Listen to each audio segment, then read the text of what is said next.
Welcome. First of all, welcome. This is Unsolicited Perspectives. I'm your host, Bruce Anthony, here to lead the conversation in important events and topics that are shaping today's society. Join the conversation and follow us wherever you get your audio podcast. Subscribe to our YouTube channel to watch our video podcast. Rate, review, like, comment, share. Share with your friends, share with your family, hell, even share with your enemies.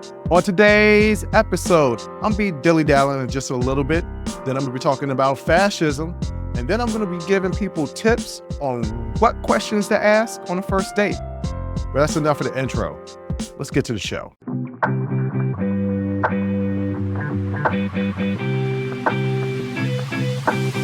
An interesting thing happened the other night. LeBron James and son were on the basketball court together. A couple of nights ago, LeBron James and his son, Bronny James, or LeBron James Jr., made history by becoming the first father-son duo to play in an NBA game together. The game took place October 22nd, 2024, during the Los Angeles Lakers season opener against the Minnesota Timberwolves. LeBron James, of course, started the game. Mind you, he is 39 years old, and this is the start of his 22nd season in the NBA. He is one of the greatest players to ever play the game. Still not the greatest. That's still Michael Jeffrey Jordan. But he played 35 minutes. He scored 16 points, grabbed 5 rebounds, and dished out 4 assists. Bronny James played 3 minutes in the second quarter, making his NBA debut. He didn't score any points, but he did manage to grab 1 rebound. This is a historic moment. Why is it historic? The father-son duo entered the game together off the bench in the second quarter, fulfilling a lifelong dream for LeBron. The Lakers did win the game. And it was an emotional, memorable night for the James family, with LeBron expressing his gratitude and joy at being able to share the court with his son.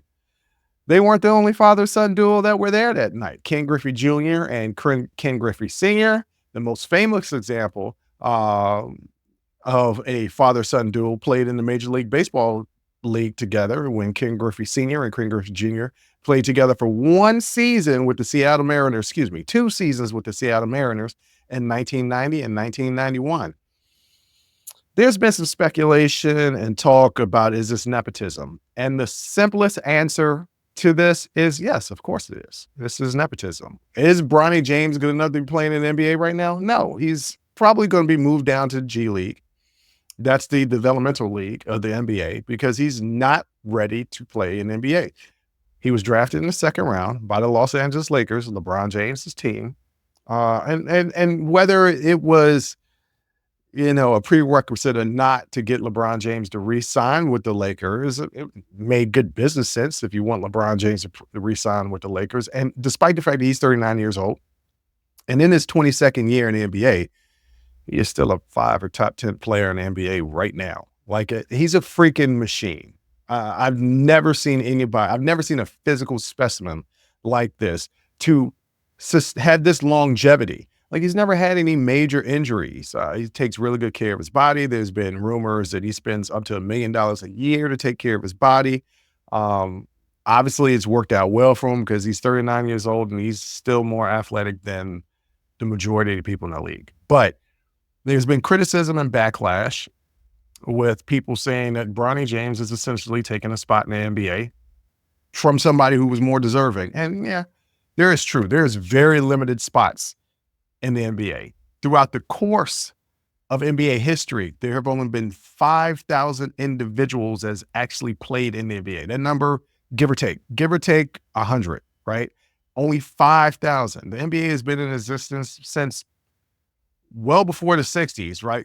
Well before the Boston Celtics were dominated. So if you just take from 1960 and you go to now, that's 61 years, and there's only been 5,000 players that's actually played in the league. Limited spots available, right? Very limited spots available. And he may have taken the spot of somebody that's more deserving because he's LeBron James' son. But you know what? How do I feel about it? I don't care. I legitimately don't care. Nepotism exists in this country. There are a whole bunch of people that are sons and daughters that have positions that they're not qualified for because they are the sons or daughters or nieces or nephews or cousins or whatever, of family members that do have some influence. So LeBron James, used his influence to get his son to play on the team, and I'm not necessarily upset about it. Not necessarily. Like I really don't care. I hope Bronny does well. I'm kind of a LeBron James fan and also kind of a hater. The reason why I never put him above Michael Jordan because I mean he's not better than Michael Jordan. Michael Jordan is the greatest of all time. The things that Michael Jordan has done can't be duplicated. The things that LeBron James has done, it can't be duplicated. Like they are each great in their own right. LeBron James is definitely up there as one of the top 5 greatest players of all time. I just don't like when somebody labels himself the king. Like if somebody gives you a nickname, like Michael Jordan's nickname was, Black Jesus or the Black Cat. Like other people gave him that nickname. He didn't give himself that nickname. He doesn't even call himself the greatest player that ever played a game, but LeBron does. And it's just that braggadociousness that I don't know. He's not Muhammad Ali. Muhammad Ali could get away with stuff like that. LeBron James just can't. As far as would Bronny have eventually made it to the NBA? More than likely, Bronny, and will he make it in the NBA? Probably. He has potential. He's still just a work in progress. He was a highly touted recruit out of high school, but he only played 1 season at USC. He averaged 4.2 points a game and 1.7 rebounds in the 6 games that he played. But that's because he suffered a cardiac arrest during a preseason game. He didn't play for the rest of the season. Before being drafted by the Lakers at the 55th pick, he played for USC for, 6 games. He has shown flashes of defensive prowess and physicality. His offensive game, particularly his shooting, needs significant improvement. He's not as big as his dad. His dad is 6'8", 260 pounds, right? And Bronny is probably like 6'1", 6'2", probably about 180. There's a dramatic difference. The younger son, Bryce, is growing in stature and might be closer to his father. But, it's a heartwarming thing. LeBron wanted this. He wanted to be able to share the court with his son. In that regard, it's a beautiful thing that should be celebrated. I hope that Bronny continues to get better, continues to improve, and proves that he deserves to be in the NBA. Right now, not so much, but he can get there, and I'm rooting for him. Just as long as he doesn't call himself Junior King or something like that. I don't want that.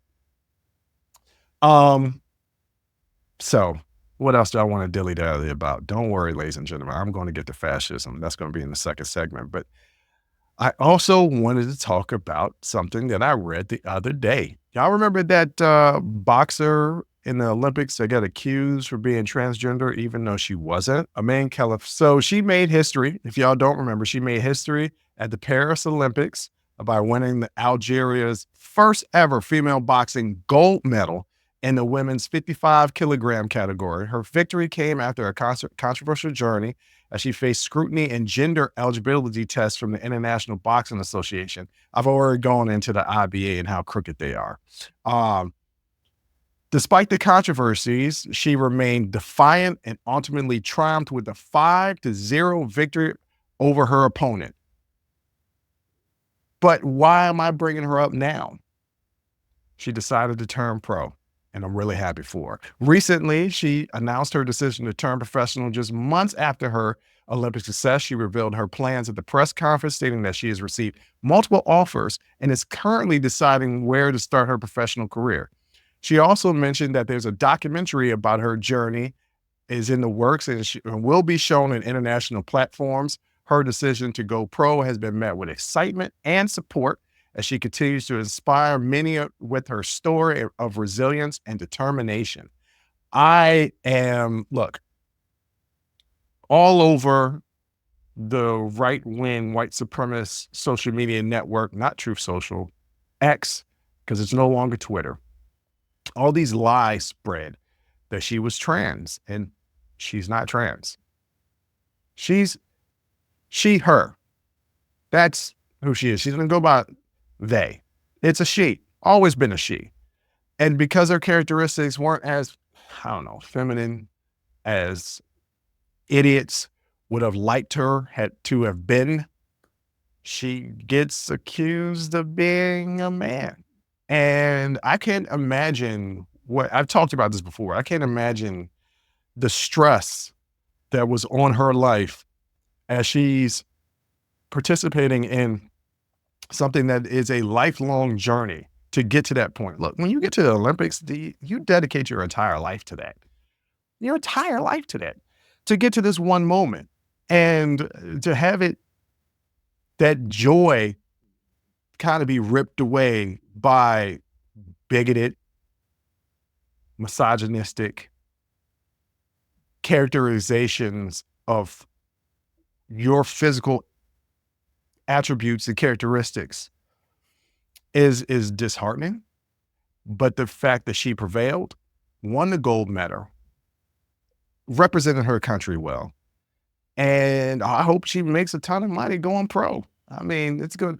I think that she is going to be a draw just for the mere fact from her backstory. There's been so many boxers that's catapulted their professional careers due to the Olympics. You know, Muhammad Ali, Sugar Ray Leonard, just to name a few. Mike Tyson catapulted being in the Olympics or the Olympic trials, Olympic Games, and jumped into professional ranks because they had a little bit of name and recognition, and she's got a lot of bit of name and recognition about her. And girl can box. She was whooping ass in the Olympics. So I hope she continues to whoop ass. I can't wait to see that documentary.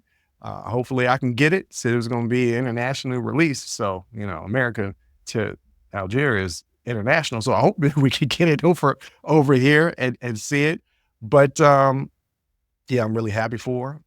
Really, really satisfied that she decided to go pro. And hopefully she can get some money because she came from very, very poor background. So get that money, boo-boo. Make that money. Don't let that money make you. That's what they said from the Players Club. All right, that's enough of me dilly-dallying. I know it was a short dilly-dally. I just wanted to talk about those two particular topics. There's not much else I want to talk about as far as dilly-dallying. I have serious stuff that I want to get to.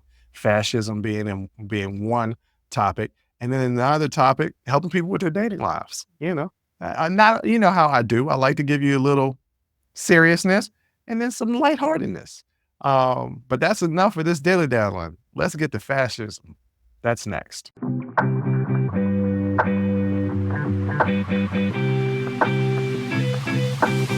So I wanted to be clear about what fascism is. So I'm going to read the actual definition of fascism and some of the principles of fascism for you. Okay.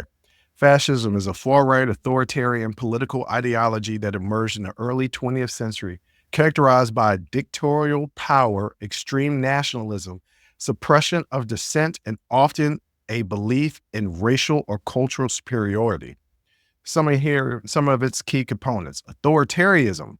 Fascism rejects democracy, advocating for a single-party state led by a strong leader, often a dictator who embodies the national will. Nationalism. Fascist movements promote intense loyalty to the nation, often tied to a mythologist past, and emphasize national unity over individual freedoms. Militarism and violence.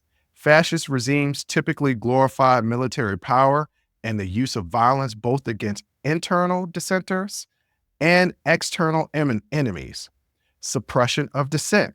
Fascism seeks to eliminate political opposition, suppress free speech, and control the media. This often includes the persecution of minorities, dissidents, and political enemies. Corporatism and anti-liberalism. Fascists often advocate for a controlled economy where the state mediates between different interest groups, rejecting both liberal capitalism and socialism. Social hierarchy. Fascism often promotes the idea of a natural social hierarchy with certain races or nations seen as superior to others, which can result in policies of racism, xenophobia, and hatred against religion, certain religions. Okay, why do I bring all that up? Why do I bring up fascism? That word has been thrown around a lot recently. You know, I love it when people will say, you know, oh, Barack Obama, Hillary Clinton, Joe Biden, Kamala Harris, they're communist, socialist, fascists. Well, You can be two of the three. You can't be all three. You can be a communist and socialist because they're closely aligned. But fascism is the complete opposite of those other two things. So it's clear when people say those things, they don't know what they're talking about. People, I guess, didn't study history or government ideology or anything like that. Okay. All right. That doesn't surprise me because our education system in America is biased to paint a certain picture, create enemies to maintain power. Okay. I'm not going to get into that. John Kelly, former White House chief of staff under Donald Trump, has made several notable comments about Trump's admiration for Adolf Hitler, which have resurfaced during this 2024 campaign. Kelly claims that Trump once told him Hitler did some good things. We've heard that before. There's good people on both sides.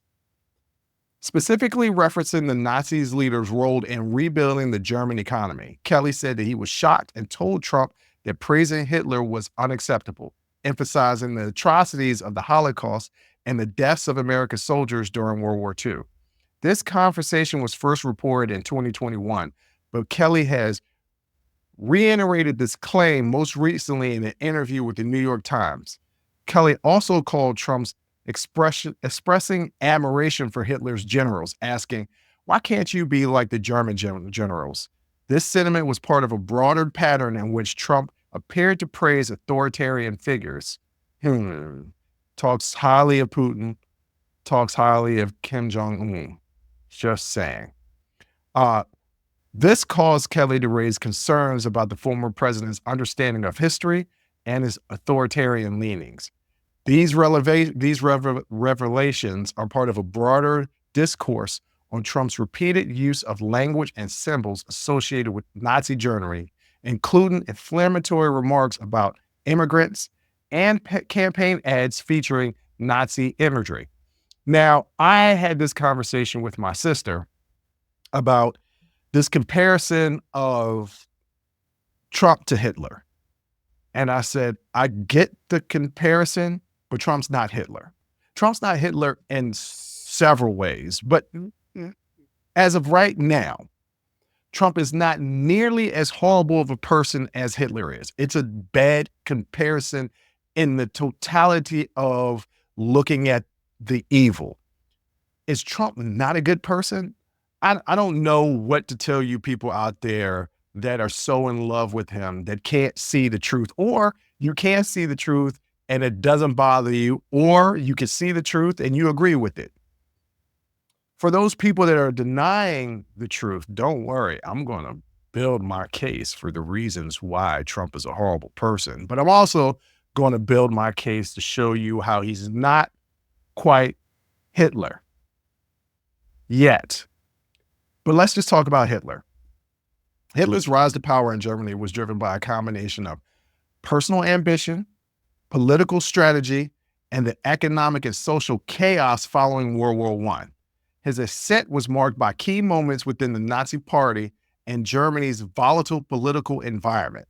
Okay, so let's talk about post-World War I Germany. Germany in the aftermath of World War I was in a state of turmoil. The Treaty of Versailles, the worst treaty that created this mess in the first place, placed heavy reparations on Germany, fueling national humiliation and economic hardship. Hyperinflation in the early 1920s decimated savings, leading to a widespread poverty and discontent. The Great Depression of 1929 further deepened the economic crisis, causing mass unemployment and political instability. Among this turmoil, extremist political parties, including the National Socialist Government, the German Workers' Party, or we're just going to call it what it was, later recognized as the Nazi Party, gained traction by promising to restore Germany's former glory, rejecting the Treaty of Versailles, and resolving economic and social issues. So let's look at what Germany was after World War II. The Treaty of Versailles had decimated this country, ruined it economically, right? Because all the reparations that they had to pay because they lost the war, totally crippling the economy and killing them in the political process. Here comes this party who is saying, yo, the Treaty of Versailles, horrible for us. But what we're going to do is restore pride in Germany. You could understand why some German people would appeal to them, right? You're down in the dumps. You want somebody to give you hope. But hold on, there's more. How did Hitler maneuver through the Nazi Party and gain power? He joined the Nazi Party in 1919, quickly becoming its most charismatic and influential speaker. His fiery rhetoric, which was combined nationalistic and anti-Semitic themes, helped the party grow. In 1923, he attempted a coup aimed at overthrowing the current government. Although the coup failed, Hitler used that time as a platform to gain national attention. And while in prison, he wrote that hideous book, Mein Kampf, outlining his ideology on racial superiority and expansionism. After his release, Hitler focused on legally gaining power. He recognized the Nazi Party, building a paramilitary wing, and cultivating alliances with influential industrialists and nationalists. By 1930, the Nazi Party began to perform well in elections as middle-class and rural voters, frustrated with the economic conditions and fearing communism, turned to Hitler's message of restoring Germany. He rose to power. It all started in the 1930s with the political instability made by the Weimar Republic. The Nazis became the largest party in the German parliament by 1932, but they lacked a majority. Behind the scenes, Hitler negotiated with conservative elites, including President Paul von Hindenburg, promising to restore order and counter the leftist threat. The leftist threat. Reluctantly, Hindenburg appointed Hitler as chancellor in 1933, underestimating his ambitions. Once in power, Hitler quickly moved to consolidate control. In February of 1933, there was a big fire, the Reichstag fire. From this Reichstag fire, he created it that he blamed on the communists, whether it was the communists' fault or not, he blamed on the communists. And through this, he created the Reichstag Fire Decree, which suspended civil liberties. He then pushed through an enabling act in March 1933, granting him dictatorial powers. Over the next few years, Hitler dismantled the democratic system, eliminating political opposition, and established a dictatorial regime centered around his leadership and Nazi ideology. So, basically, his rise was a product of unique conditions post-World War I. In Germany, there was an economic collapse, political instability, and widespread anger about the Treaty of Versailles. He masterfully exploited these issues, combined with his great speaking skills. He was an orator, okay?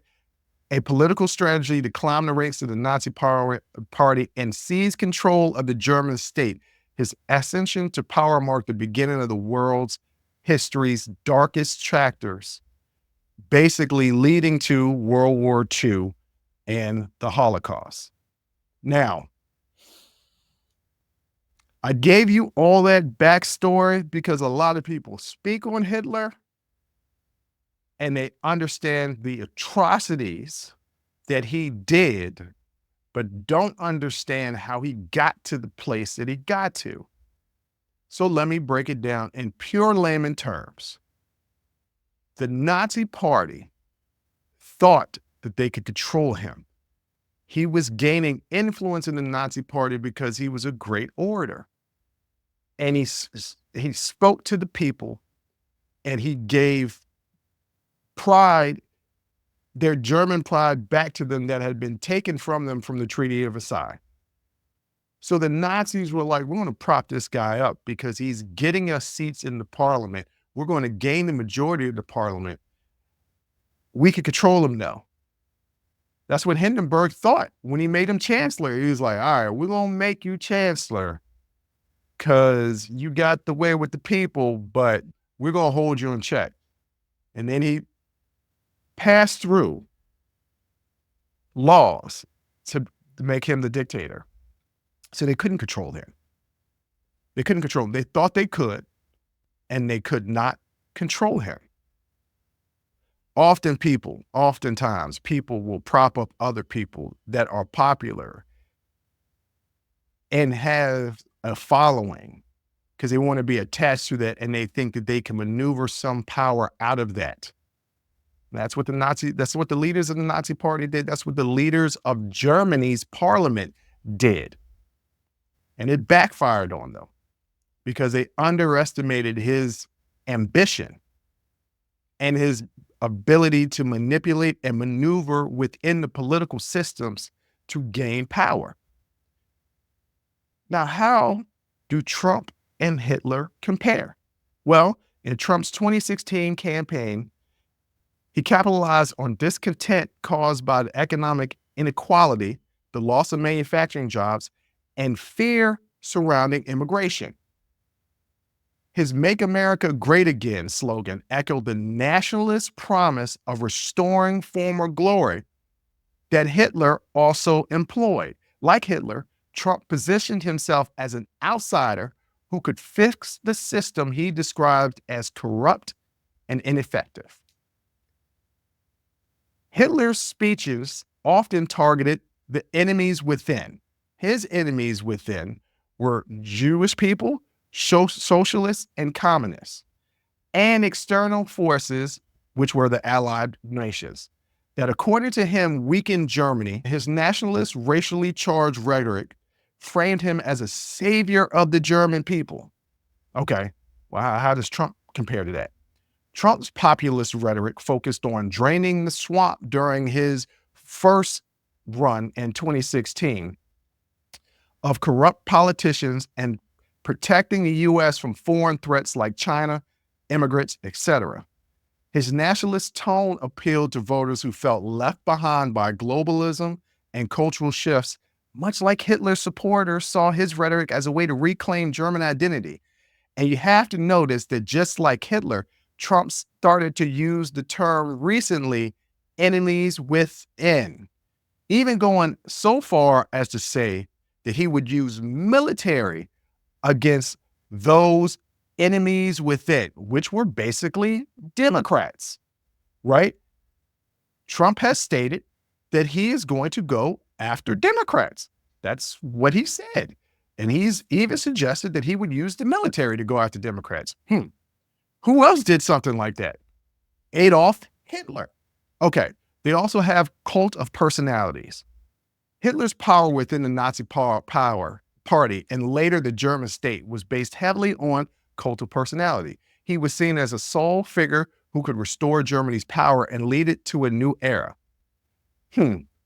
Similarly, Trump's leadership, the GOP, has also developed into a personality-driven movement. Loyalty to Trump has become a defining feature of the modern Republican Party, and many of the supporters believe he is the only one capable of addressing America's problems. His ability to influence primary elections and party loyalty resembles how Hitler dominated the Nazi Party. There have even been people saying that he is sent from God to save this nation. You can't have a cult of personality without a cult, right? We see statues, we see memes, we see AI-generated images of Trump being portrayed as this strong American hero that is here to save America. Cult of personality. It's no longer the party of Republicans or the GOP. It's the party of Trumpism.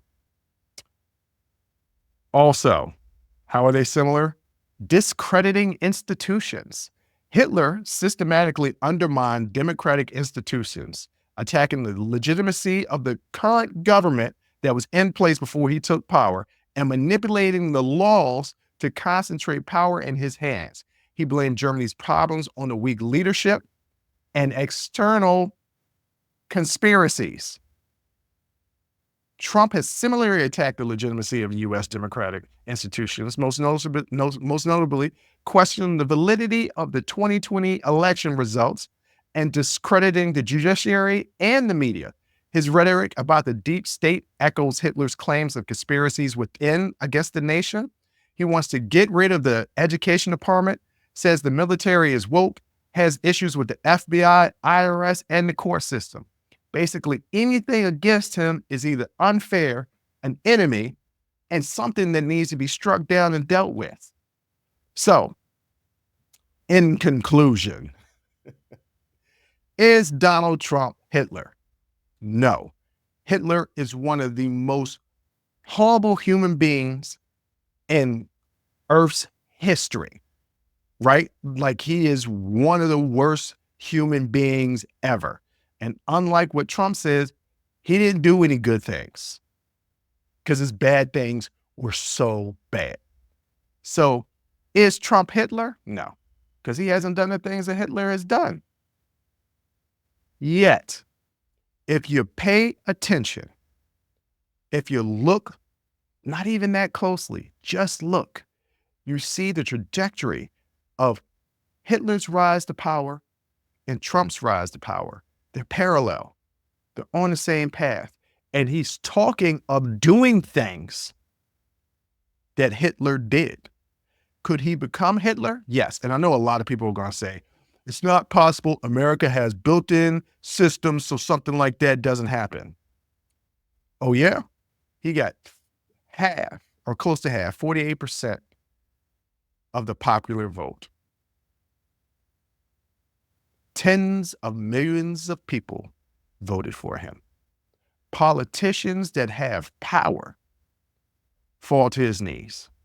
You have people out there that say they support the military, but don't listen to career military people like John Kelly telling you this man is a fascist. He wants to be a dictator. He praised Hitler. 40 of his 44 cabinet members have come out against him. He says he hires good people, but it's a lot of people out there that he hired that are going against him, and then he says they're bad people. So which one is it? And why do you think that he's the savior? What about anything that he's done or his policy says that he's the savior? He said he wanted to be a dictator on day one. That's what he said. Those aren't words that I made up. That's what he said. And there are people willing to follow along with him. Just like there were German people that fell along with Hitler. Don't think that this country can't repeat exactly what Germany did. We're only about 250 years old. No, we're older than that. Barely. Just barely. Before the first 100 years, this country had a civil war. We are more split and divided as ever because this country dared to elect a Black president. Make no mistake about it. When people say they dislike Barack Obama, it's because he's Black.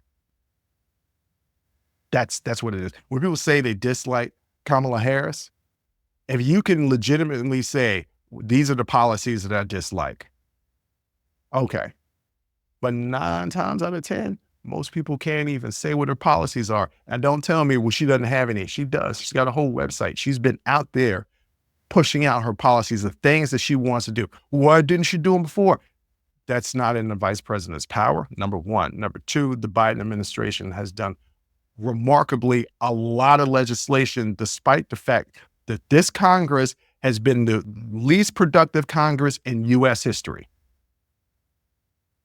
So, they got 3 branches of government. I don't really know if y'all know how these things work, but she wants to enact change, bring civility back to this political landscape. He's talking about division and getting rid of his enemies, and even talking about using military to get rid of his enemies. The enemies within, that's a Hitler line. Look it up. I gave it to you, but if you don't trust me, look it up. That's a Hitler line. He's literally using the same language that Hitler used. Is he Hitler? No, not yet. And it's so crazy to me that this race is even close, because let's contrast. Kamala Harris did a town hall on CNN recently. I'll probably talk with my sister on the sibling happy hour. But before that, she did an NBC News interview before this interview, one of my favorite newscasters, Haley Jackson. But in that interview, she discussed a couple of things that she wanted to do. She emphasized the government's role in fostering inclusivity and ensuring opportunities for all Americans. Here were some of the key points. Harris is committed to supporting marginalized communities and addressing systematic inequalities. That's the opposite of fascism, by the way. She's highlighted economic equity as crucial for national prosperity. Harris stressed the need for inclusive education and healthcare systems. Inclusive education is real important. One, every child should be getting a good education. Two, every child should be getting a correct education. You got some people on Fox News is basically saying they don't want to teach slavery and the slaughter of indigenous people. I have often said over and over and over again, if you want to praise the founding fathers for creating the Bill of Rights and the Constitution and forming this quote unquote perfect union, then you must also acknowledge all the atrocities that the people that they and the people before them and the people after them did to several groups in this country.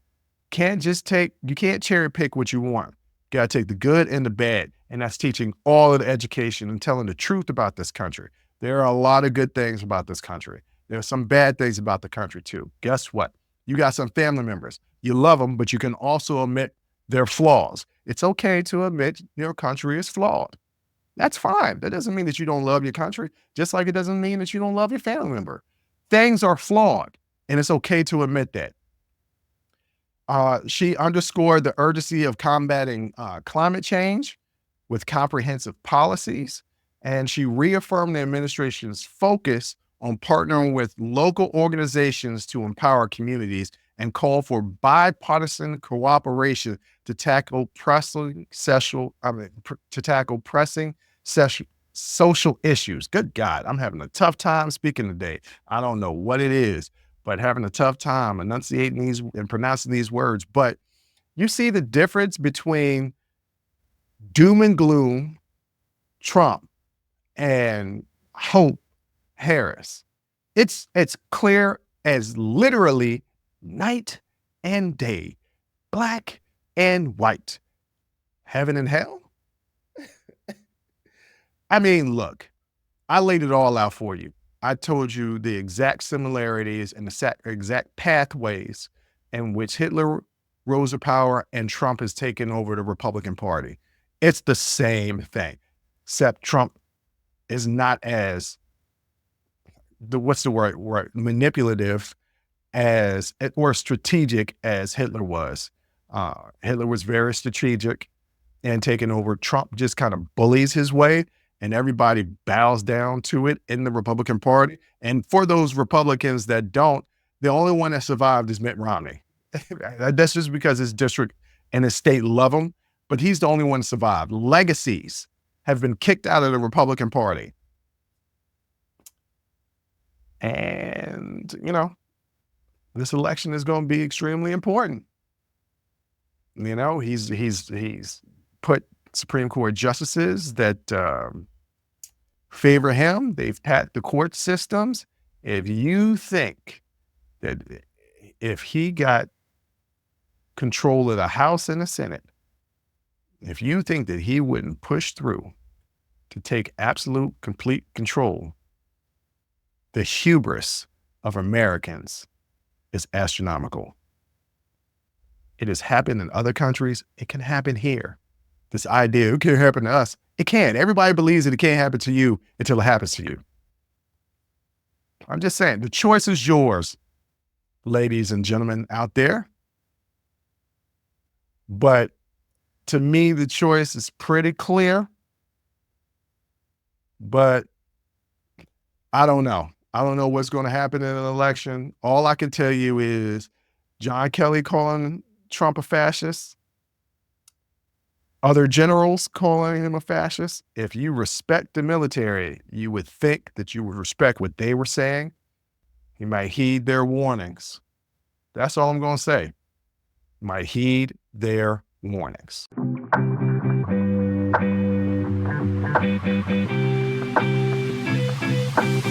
So, my bestie, I love her to death. She met a young lady at the gym and befriended her. And she said, Bruce, I think this woman would be perfect for you.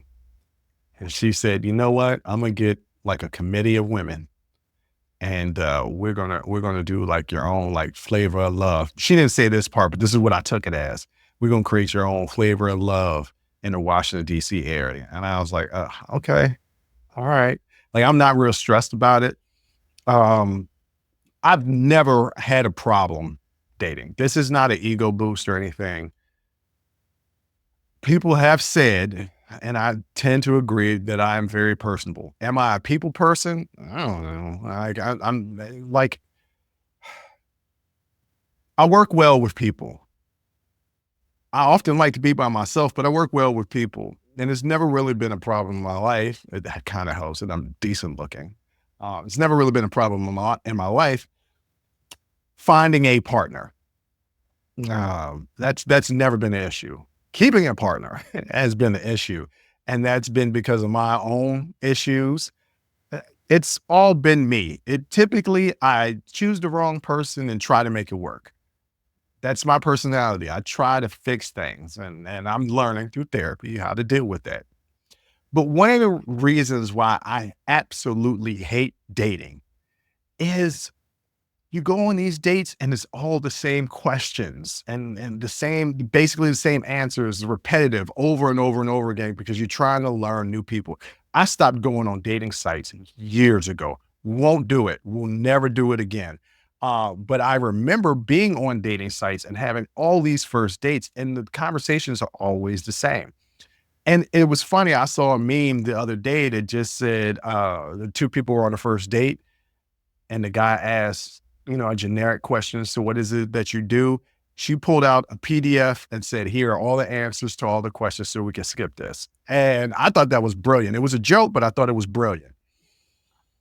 And I came across this article that is 10 questions to ask on a first date, according to a matchmaker by Sarah Stifferman. I butchered that last name.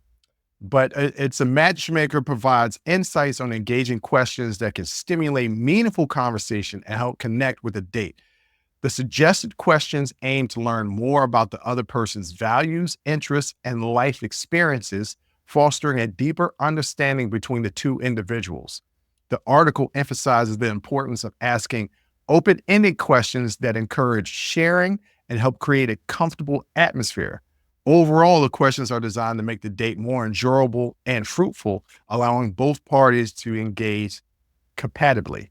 And I thought, yeah, like, okay, so I typically don't have this problem when conversing with people because I'm just naturally curious about people. And most of you guys can see from the interviews, you could tell which questions I had before I started the interview, because you always have a list of questions, a list of things that you want to get to before the interview. But if you notice, I always detour because of something that they said, and I find another question that I want to ask. So I'm always curious. I'm always asking people questions. It could come off sometimes it's kind of offensive, especially when I don't mean it to be offensive. And I've gotten to the point now where I ask people, hey, if I'm being offensive, just let me know. That's not my intent, but I'm curious, especially with people that from different cultures, different religions, different nationalities, ethnic foods, things like that. I'm always curious. I'm just curious of people. So most of the time, I don't have a problem having a stimulating conversation unless the person is just boring or dry as hell. But a lot of people do. A lot of people aren't conversationalists. And a lot of people have a very, very difficult time engaging with other people where it feels natural and not like a job interview. You know what I'm saying? And that can make dating very tedious and kind of not looking forward to going to the date because you don't want to enter in this uncomfortable job interview like situation. So the article focuses on inquiring about personal passions, which allows individuals to discover what truly motivates their date. Questions regarding family traditions can reveal important values and personal backgrounds. Discussing travel experiences offers insight into a person's adventurous side and openness to new adventures. Exploring future aspirations help gauge compatibility concerning long-term goals. Questions about hobbies can uncover common interests that may strengthen the bond between the dates. Understanding a date's perspective on significant current events can provide a deeper insight into their personalities and values. Here's a prime example. Friend of mine dated a guy for a year. They broke up, but it was towards the end of the relationship that she found out he was a Trump supporter. She obviously was not. And I asked her and I said, okay, I don't understand how you dated a person for a year and no serious conversations came up. Like, we're in an election year. This is a DC area. We're bombarded by political talk. How can you date somebody for a year and not have serious conversations about current events? I couldn't comprehend it. And then when she found out he was a Trump supporter, her eyes opened. And then she was like, I started recognizing things that he would say about women and things that he would say about this and things that he would say about immigrants and this and that. And I was like, oh, you were just blinded. You were blinded. I don't know how y'all didn't have any meaningful conversation. To me, well, one, I would never date a Trump supporter. We're so opposed in ideology. I would never get along with that person. That person, I don't care if she was fine as hell. Look, even Mendez used to be my number one. Used to be. She with that dude that y'all love just because he was in The Notebook, which was a toxic movie. I'm not going to get into y'all women loving toxic men from movies like him from The Notebook and Leonardo DiCaprio from Titanic. Toxic. Y'all love toxic men. Nevertheless, but if even Mendez divorced him, knocked on my door, said, you are the love of my life, Bruce. Let's get married and run away together. I'd be like, who you voting for this election? You know what I mean? Like, that's kind of important. It's as important as, do you want kids or no?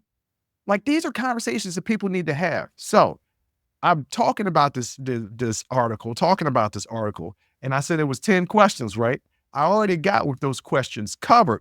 But what are the actual questions that can help you on a first date? Hell, a first, second, third date, because there's 10 questions. You can break them down.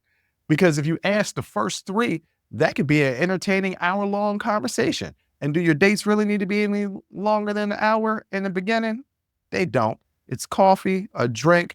Don't do dinner. Don't do dinner. You want a quick out if, date's not going well. Coffee, drinks, something like that. Simple. All right. What's the number one question? And this was when I read this, I was like, oh, this is really interesting. I don't think I've ever asked this before. Who was your first crush and what were they like? My first crush was a girl named, what was her name? She was a girl because it was in kindergarten. What was her name? I wrote her name all over my sister's glowworm and was kissing on it. Oh, I can't remember her name anymore. Okay, but my next crush, Lisa, in the 3rd grade. She was in the 5th grade. And I don't know why I did this, but I told everybody in the 3rd grade that she was my girlfriend. She was my friend, but really she looked at me as a friend. I just liked being around her and spending time with her.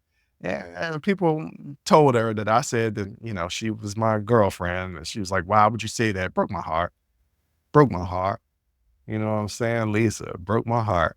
Who was she? She was a person that I could lay down on the grass, look up at the sky, and just have a conversation with. And that resonated with me because she's kind of saw the world like I did, right? Like colors all around, nothing was black and white. Life is gray. There's beauty and ugliness, but there's really a lot of beauty. And she was one of those people. And that's what I tend to be drawn to those type of women that look at the world without blinders on. They see the whole picture. So yeah, that's a good question to ask. So the number one question you should ask when you're on your first date, who was your first crush and what were they like? Second, who was your first kiss? And where was the most romantic place you ever kissed someone? My first kiss was with Pauletta Mitchell, and she kissed me. It was in the 7th grade, my first real kiss. This was my first real kiss, okay? It was in the 7th grade, and we was walking down the street. We had taken our younger siblings out trick-or-treating. We let them run ahead, and she grabbed me by the face and gave me a real kiss. It was tongue and everything. I had never done that before. My stomach dropped. Y'all know what I'm talking about. That first kiss when your stomach dropped, oh yeah, my stomach dropped. My stomach has only dropped, I don't know how many times my stomach has dropped in my life. I remember that first time. The most romantic place I kissed, I don't know. I don't know. I can't even think about that. I don't be kissing in romantic places. I just be kissing everywhere. So everywhere is a romantic place for me. But that's a good question to ask. You know, that's not a question that's too personal, like, what's your body count? Don't be asking. First of all, don't be asking nobody what their body count is. It doesn't matter. Okay? It doesn't matter. Don't ask them that. But asking them who their first crush was and their first kiss and all that stuff, that's good stuff. That's good stuff. Those are good conversation starters. And that gets them to open up and tell you the backstory of who that person was when they first kissed and how they met. See how these conversations go? Open-ended questions. Next thing you know, an hour has already passed and you only asked 2 questions. But just in case you need another question, here's a third question. Tell me 2 truths and a lie. I love this game. And also, hey, when y'all play this game, ladies and gentlemen, and you do the 2 truths and a lie, be a little conservative and your 2 truths and a lie. Don't be real aggressive because you may scare the other person off.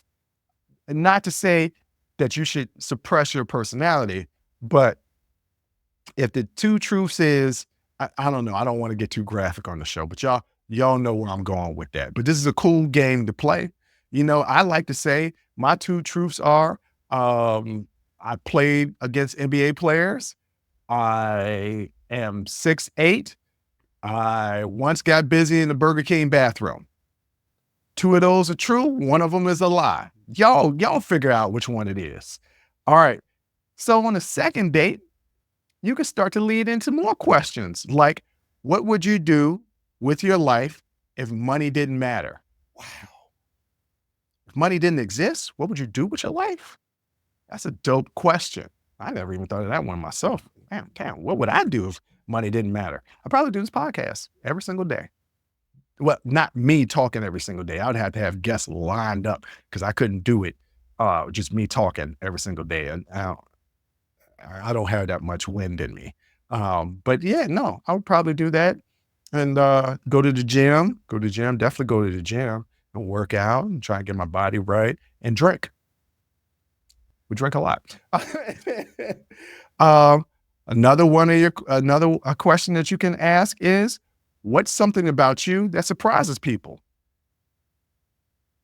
This shouldn't surprise y'all, but I'm a loner. I got a small circle of friends, but I'm really a loner. Very personable, get along with just about everybody, but would rather be alone. But that's a good question, to ask somebody, what's something about you that surprises people? Another question is, what does your ideal weekend look like? My ideal weekend looks like if I didn't have to clean, if my place was already clean, hit the gym, go to brunch, hang out with some people one day, the next day be all by myself. That would be ideal weekend for me. But I definitely want to go on adventures. One of the days I want to get out of the house and go do something. I am a loner, but I'm not a hermit. You know what I mean? Damn, I'm sitting here giving y'all the articles and we on a first date right now. That's just us, me, And the audience, we are on a first date right now because I'm answering these questions, and that was not my intent, but these are some good ass questions. All right. What's your favorite place in the world that you've traveled, or a place that you're dying to go visit? My favorite place in the world is Hawaii. Waikiki, to be specific.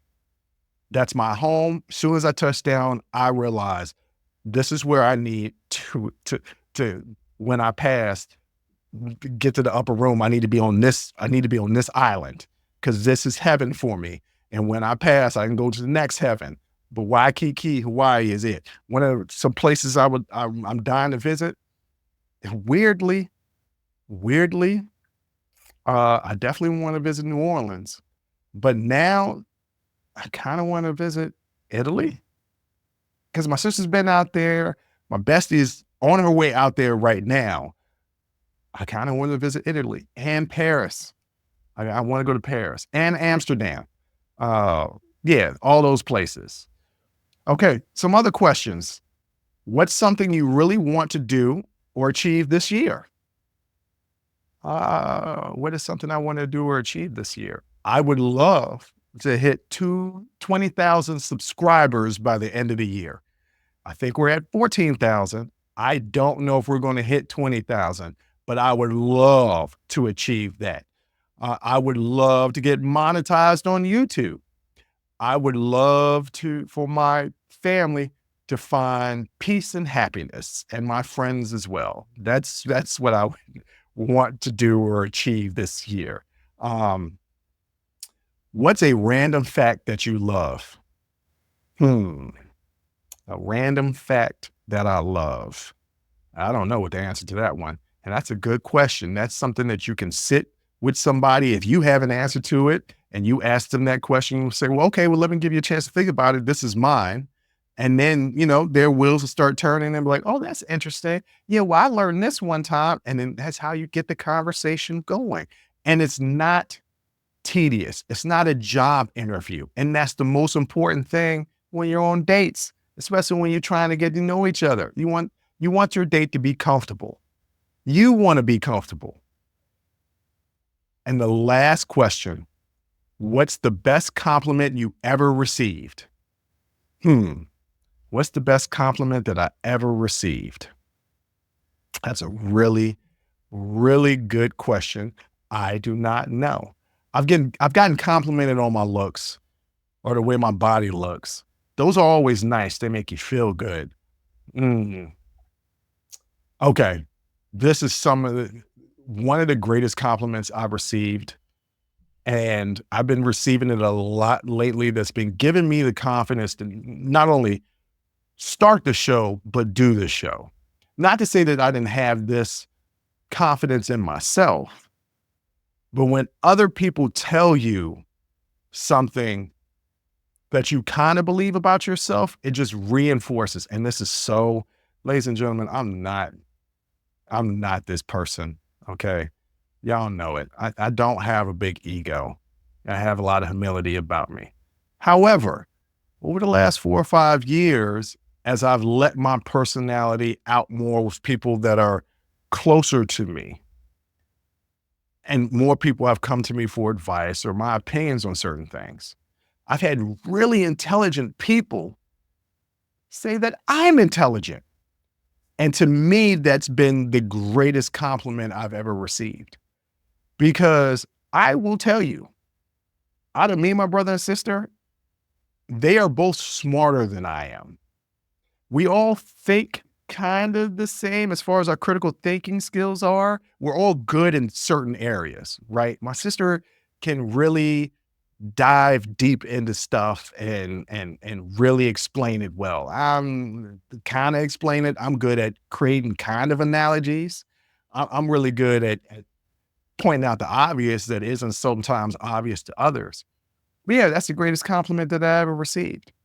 But anyway, those are the 10 questions that you could ask on a first date. I'm just going to run through them real fast again in case y'all didn't write them down. Or you could just probably rewind it, but I was interjecting so much, so I'm just going to give them to you. Number 1, who was your first crush? What were they like? Number 2, who was your first kiss? Where was the most romantic place you ever kissed someone?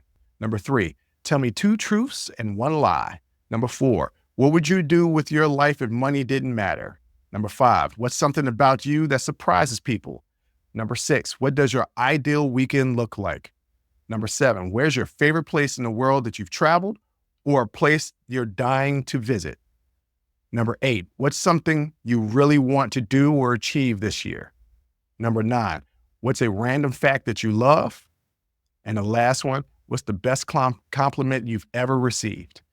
I truly believe if you take those 10 questions and you guys go out in the dating world, you'll be more energetic to go on dates because the conversations will be more organic, less robotic, and you might meet your person. I don't like to say the one because I believe that we're given multiple people for different reasons, but you might meet your person. So take those 10 questions and go run with it. Get on dating sites again. Don't be disillusioned by the people out there. People are suffering out there. People are suffering from mental health issues, childhood trauma, the whole thing. It's tough out there in the world. It's even tougher when you become aware of the things that are bothering you deep inside. Give people a chance. Don't think it's a red flag right away. Maybe you're a red flag. Maybe you should improve upon yourself as well. We can all improve upon ourselves and get better. But on that note, thank you for listening. Thank you for watching. And until next time, as always, I'll holler. Whew, that was a hell of a show.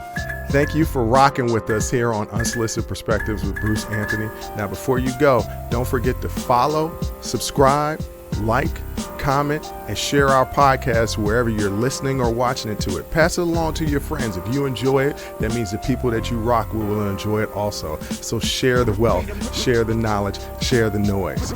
And for all those people that say, well, I don't have a YouTube. If you have a Gmail account, you have a YouTube, subscribe to our YouTube channel where you can actually watch our video podcast. But the real party is on our Patreon page, After Hours Uncensored and Talking Straight-ish. After Hours Uncensored is another show with my sister.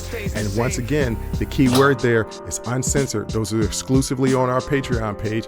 Jump onto our website at unsolicitedperspective.com for all things us. That's where you can get all of our audio, video, our blogs, and even buy our merch. And if you're really feeling genuine and want to help us out, you can donate on our donations page. Donations go strictly to improving our software and hardware so we can keep giving you guys good content that you can clearly listen to and that you can clearly see. So any donation would be appreciative. Most importantly, I want to say thank you